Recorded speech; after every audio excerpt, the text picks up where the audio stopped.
Olá a todos, bem-vindo a mais uma aula do nosso curso de Teoria dos Seguros ou Teoria do Risco.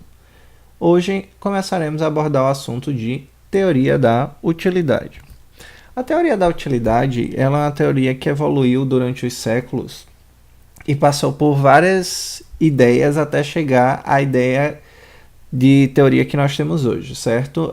O histórico remonta que uma das primeiras ideias de o que seria uma utilidade foi dada por Daniel Bernoulli no século XVIII, e ele tinha a noção de utilidade como unidade para medir preferência, ou seja, gostar mais de um bem do que outro, ou quanto mais temos de algo, menos estamos dispostos a pagar. É a ideia de quanto mais você tem, menos você está disposto a se esforçar por aquilo, né? Seria de incrementos marginais menores.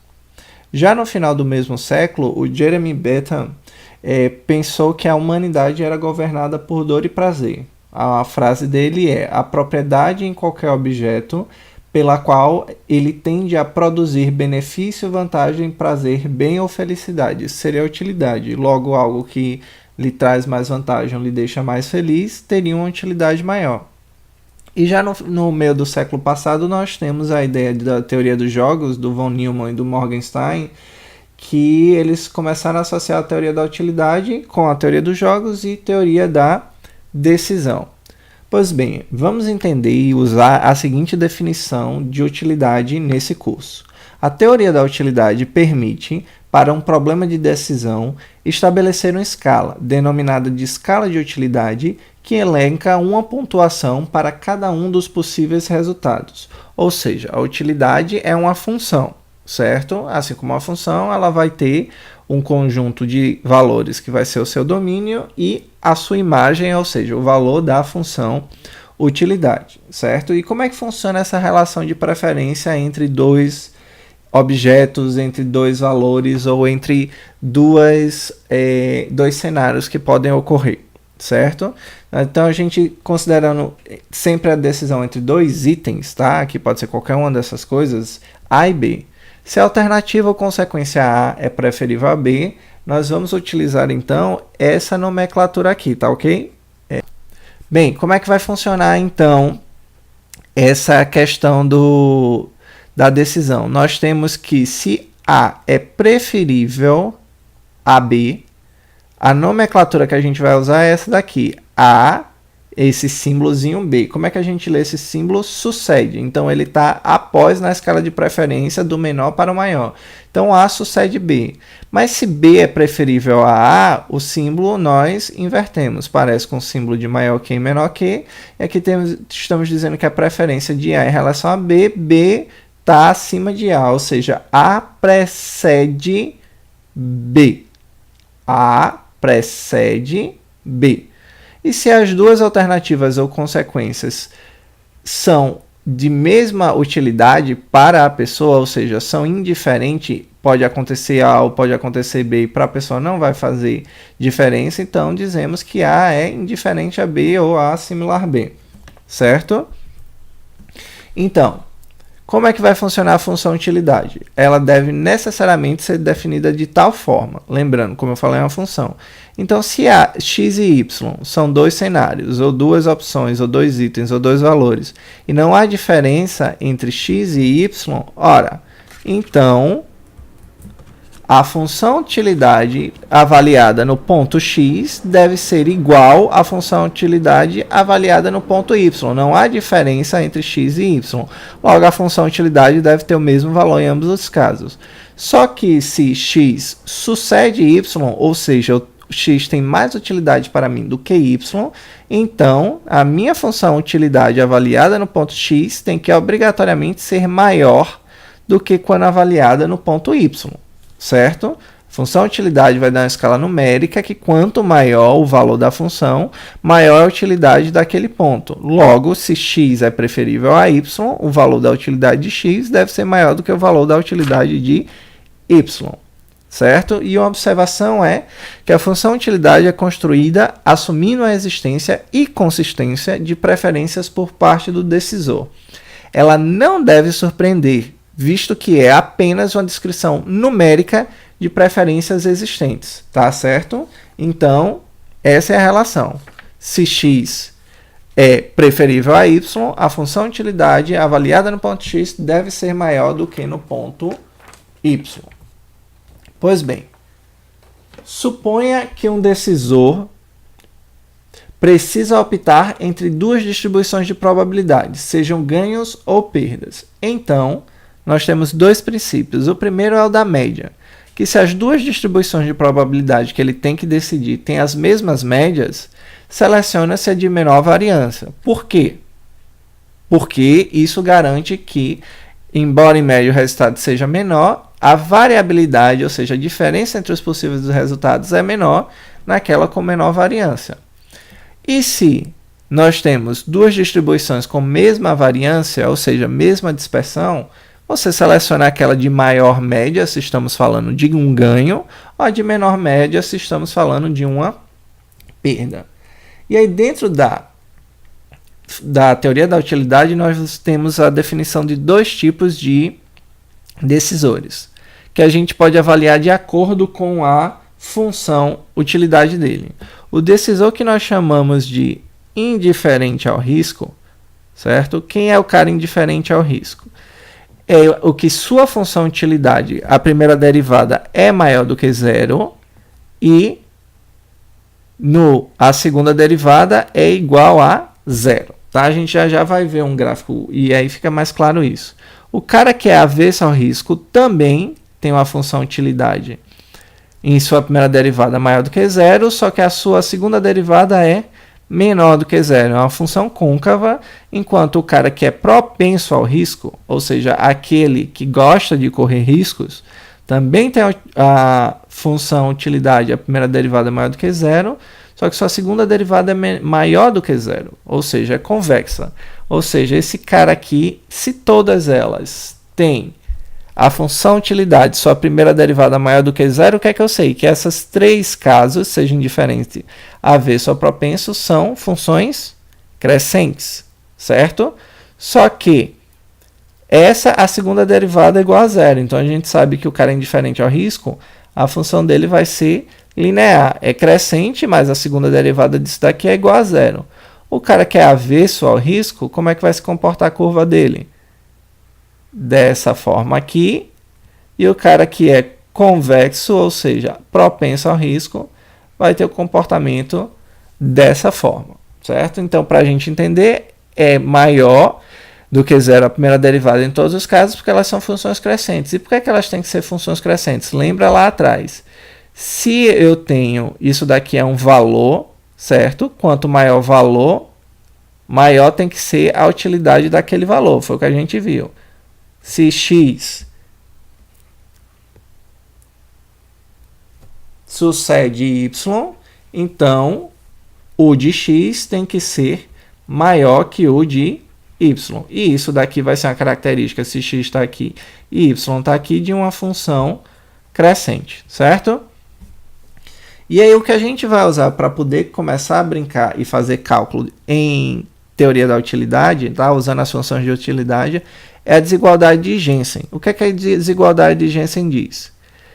Dependendo da segunda derivada da sua função, se nós temos a esperança da função aplicada à variável x, nós temos esse seguinte resultado. A esperança da função aplicada em x é menor ou igual do que a função da esperança de x. A função da esperança de x, ou seja, para eu poder fazer essa troca para resolver, porque às vezes é mais fácil calcular a função da esperança do que a esperança da função, a gente tem que obedecer esse sinal aqui, de menor ou igual, se a minha segunda derivada é menor, ou seja, se eu tenho um decisor avesso ao risco e se eu tenho um decisor propenso ao risco, certo? A desigualdade, quando a gente aplica essa troca entre a função e a esperança, vai ter o sinal oposto, certo? E lembrando que o cálculo da esperança funciona da seguinte forma se a gente for calcular a esperança de uma função aplicada no ponto x. Então, a esperança da utilidade da variável aleatória x vai ser, no caso discreto, o somatório da função para cada um dos possíveis valores x vezes a probabilidade de assumir aquele valor. No caso contínua, é a função utilidade no ponto x vezes a nossa densidade, certo? E aí como é que vai funcionar? Então a gente falou bastante de utilidade, qual a relação da utilidade e do seguro, tá? A gente tem dois pontos de vista, tem o do segurado, que a gente vai discutir agora, e o do segurador. Então o segurado, para querer fazer o seguro, obviamente ele tem que estar exposto a uma perda, tá? Um seguro é só de uma perda, não de um ganho. E essa perda vai ter uma distribuição x, então isso daqui é a distribuição dos possíveis valores que o segurado pode perder. E aí ele vai estar disposto a pagar, ou seja, um prêmio, tá? Um montante, o prêmio que ele paga é no máximo G para ter proteção total contra a perda aleatória, certo? Então ele está suscetível a essa perda X e vai aceitar pagar até G para que ele se proteja dessas possíveis perdas. E o segurador, como é que funciona? O segurador vai, por sua vez, assumir. Se o segurado ele se livra, alguém tem que arcar com essa distribuição de perda. E quem vai assumir é o segurador, assumindo aquela perda X, mediante o recebimento de, no mínimo, H. Então, o prêmio que o segurado quer pagar é no máximo G e o mínimo que a seguradora recebe é H, certo? E aí, pensando que se a seguradora é um decisor racional, e ela obviamente é um decisor racional, o valor mínimo que ela aceitaria para H seria qual? Ora, H é igual à esperança de X, ou seja, a perda média esperada seria o valor mínimo. Não faz sentido você querer receber menos do que a média, certo? Isso a gente vai ver lá na aula de tarifação, que é o princípio do valor médio, de segurar uma perda pela sua perda média. Nesse caso, H, a gente vai ver também na aula de tarifação, é chamado de prêmio puro, dependendo do livro que a gente está usando, como, por exemplo, os livros internacionais, ou se a gente vai olhar a referência do Ferreira, ele chama esse tipo de prêmio de risco. É o prêmio mínimo que a seguradora aceita, certo? É a média da perda.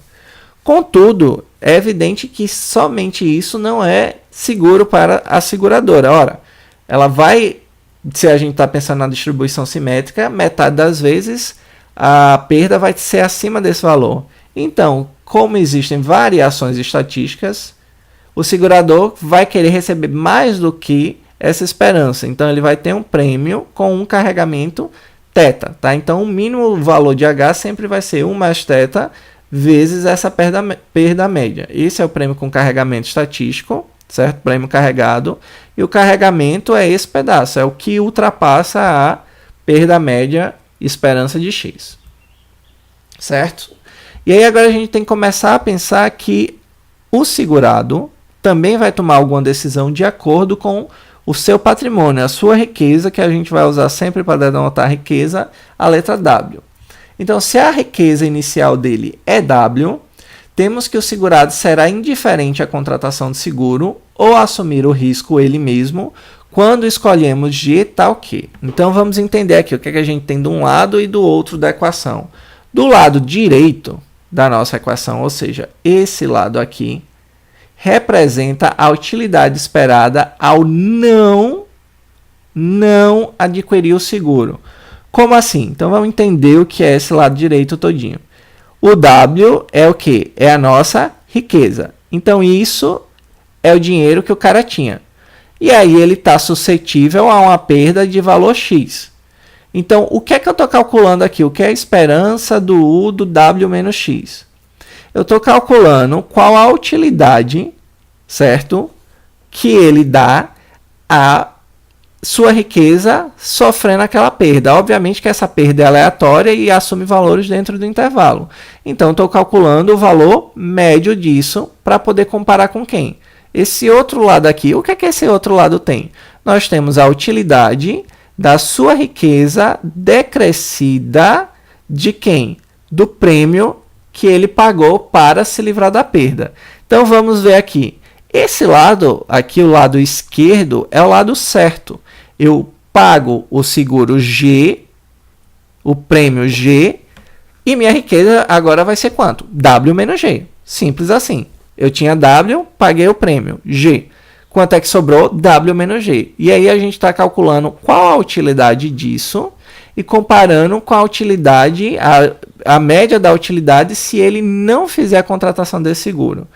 Quando o G a gente escolhe de tal forma que essas duas utilidades são iguais, isso está dizendo o que para mim? Que tanto faz para ele ou ter a perda sem seguro e ele arcar caso aconteça, ou pagar aquele seguro. Certo? Aí, vamos ver um exemplo numérico para a gente entender. Se o segurado possui função utilidade de forma que, essa é a utilidade do cara, tá? Ou seja, é uma função linear. Com o A maior do que zero, tá? Para ser uma função crescente, o que é que nós temos? Então, nossos cálculos de utilidade sempre vão começar com essa estrutura. De um lado, nós temos se ele contrata o seguro, tá? Do lado esquerdo sempre está aqui contratando o seguro, e aqui se ele não contrata o seguro e arca por si só com a perda. A nossa função, a gente não acabou de ver, não é AW mais B? Então, eu vou substituir isso daqui, é minha U de W. Então, eu vou substituir agora, no lugar de W, dentro dessa função, W menos G e W menos X aqui dentro dessa esperança. Então, a gente vai ter o quê? Aplicando W menos G naquela função, a gente vai ficar do lado esquerdo com A de W menos G mais B igual a esperança de quem? De U de W menos X. Então, a mesma coisa. A de W menos X mais B. Certo? E aí, agora a gente pode fazer o quê? Desse lado esquerdo, a gente vai usar a propriedade distributiva e vamos ficar com quem? AW menos AG mais B é igual, usando do outro lado também, a esperança de AW menos AX mais B. Olhando agora só para o lado direito da equação. A e B são parâmetros da minha função, então são valores conhecidos. E W é a riqueza inicial, também conhecida. Então, esses caras aqui são todos constantes. A esperança de uma constante é a própria constante. Então, a gente vai ficar com quem? Com AW menos a constante sai da esperança e esperança de X mais B. E do outro lado a gente tinha quem? AW menos AG mais B. Repara que AW de um lado é igual a W do outro, B de um lado é igual a B do outro. A gente vai ficar com quem então? Menos AG igual a menos A esperança de X, cancelando menos A com menos A, G igual a esperança de X. Então, o que é que a gente encontrou? Que nesse caso, o segurado está disposto a pagar o quê? No máximo, o valor esperado da perda por proteção financeira. Por que a gente diz no máximo? Porque isso daí é o que ele está disposto a pagar. Só que para se livrar da perda financeira. Só que, evidentemente, se ele está disposto a pagar isso, qualquer valor menor, ele também estaria disposto a pagar. Mas como o segurador aceita, no mínimo, algo que é maior do que a esperança de X, porque esse teto é positivo, não há espaço para negócio. Mas, se a gente assume que ele é avesso ao risco, e lembrando que um decisor avesso ao risco, qual é a característica que a gente tem? Que a utilidade dele, ela é o quê? Ela é côncava. Se ela é côncava, eu sei que a segunda derivada é menor do que zero, certo? Como a gente viu lá atrás. Então, eu vou usar a desigualdade de Jensen aqui para quê? Se vocês voltarem lá atrás, esperança de U de W menos X vai ser menor ou igual que o quê? Que U da esperança de W menos X. Não é isso que a gente viu na desigualdade de Jensen lá atrás? Quem tiver lembrado, dá uma procurada aí na internet, pode ir até na própria página da Wikipédia, para dar uma relembrada ou pega algum livro de probabilidade, certo? Isso daqui essa desigualdade é propriedade da desigualdade de Jensen. Então, a gente fica com quem? Ora, U de W menos G igual... Opa! Igual não. Menor ou igual que U da esperança de quem? De W menos X. Ora, só que eu sei que U é uma função crescente, né? Isso, a primeira derivada é maior nos dois casos. É a mesma função, óbvio. Mas se ela é uma função crescente, o que é que eu sei de uma função crescente? Que se f é crescente e f de x é menor do que f de y, sendo f uma função não decrescente, pelo menos, eu sei o quê? Mas vamos supor que ela é estritamente crescente, x é menor do que y. Então, a gente pode usar essa propriedade aqui de funções crescentes, que eu sei que a minha utilidade é, para chegar ao quê? W menos g menor ou igual que a esperança de W menos X. Só que, novamente, W, a riqueza é conhecida, é uma constante. Então, isso é W menos G menor ou igual que W menos esperança de X. Cancelando o W e invertendo aqui, a gente vai ter o quê? Que G é maior ou igual que a esperança de X. Isso quer dizer o quê? Que se o segurado é avesso ao risco, ele aceita pagar mais do que a perda média esperada para se proteger do risco. Isso é extremamente importante, porque nós sempre assumimos que nossos segurados são avesso ao risco. Logo, eles sempre vão aceitar pagar mais do que a perda média. Tá? Então, é isso que a gente tem que entender. O segurado, ele é avesso ao risco. E a seguradora, como é que ela se comporta? Do ponto de vista dela, nós temos a riqueza inicial, W de S, certo? É a riqueza da seguradora. Ela tem duas opções quando chega alguém querendo fazer um seguro com ela. Ou segurar ou não segurar o risco.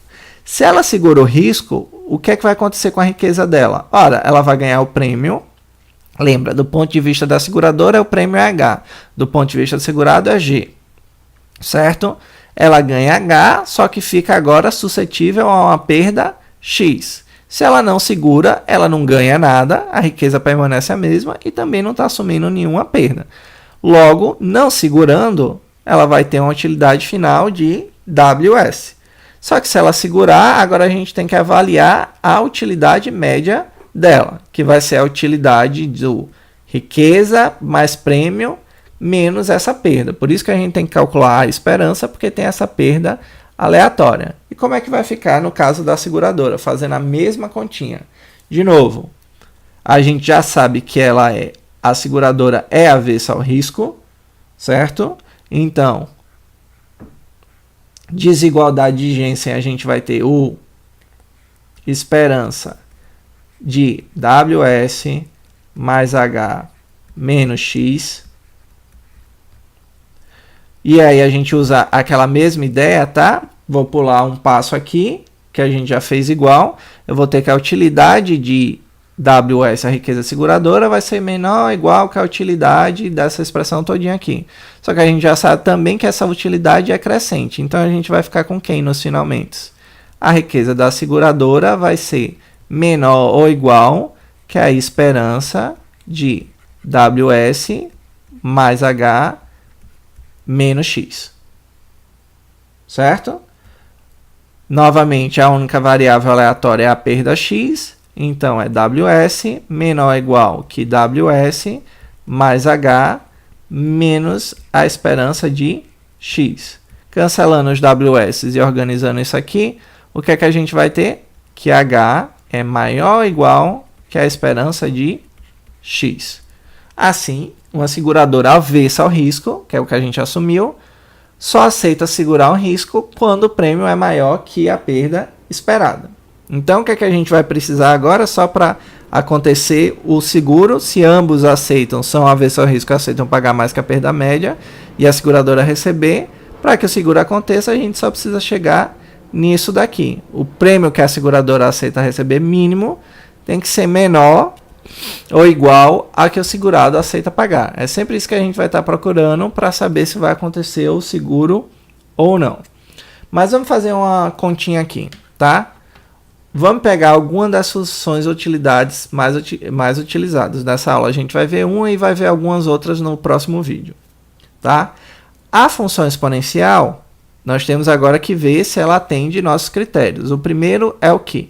Que a primeira derivada dela seja maior do que zero. Função crescente. Calculando a primeira derivada aqui, em relação a w, vamos ter o quê? Do exponencial, desce o menos alfa, menos com menos vai dar mais alfa, é de menos alfa de w. Isso daqui vai ser maior do que zero, porque sendo alfa maior do que zero, isso daqui, esse segundo pedaço, sempre é um número maior do que zero, positivo com positivo, é uma função crescente. Ótimo. E a segunda derivada, ela vai ser o quê? Nós temos que desce novamente o menos alfa, vai ter agora menos alfa vezes esse alfa daqui, que estava aqui em cima, menos alfa ao quadrado, como é um exponencial, permanece inalterada. Esse segundo pedaço é sempre positivo, alfa ao quadrado é sempre positivo também. Positivo com positivo é positivo, só que tem esse negativo na frente, e logo isso é menor do que zero. Então, temos uma função com primeira derivada positiva e segunda derivada negativa. Logo, é uma função de alguém que é isso mesmo, avesso ao risco. E aí, vamos ver como é que a gente pode resolver um problema, só primeiro relembrando que uma função geradora de momentos, no próximo vídeo eu vou destrinchar melhor esses resultados que eu vou jogar agora só para poder terminar nosso vídeo, que já está um pouco longo, tá? Uma função geradora de momentos é o quê? É uma função de uma variável aleatória que nada mais é do que a esperança de E elevado a tx. X é minha variável aleatória, ou seja, a função geradora de momentos de x, e o momento t, o tésimo momento, é esse tzinho que está aqui em cima, certo? Então, quem seria o primeiro momento? Só para relembrar, m de x1 seria a esperança de E elevado a x, e por aí vai.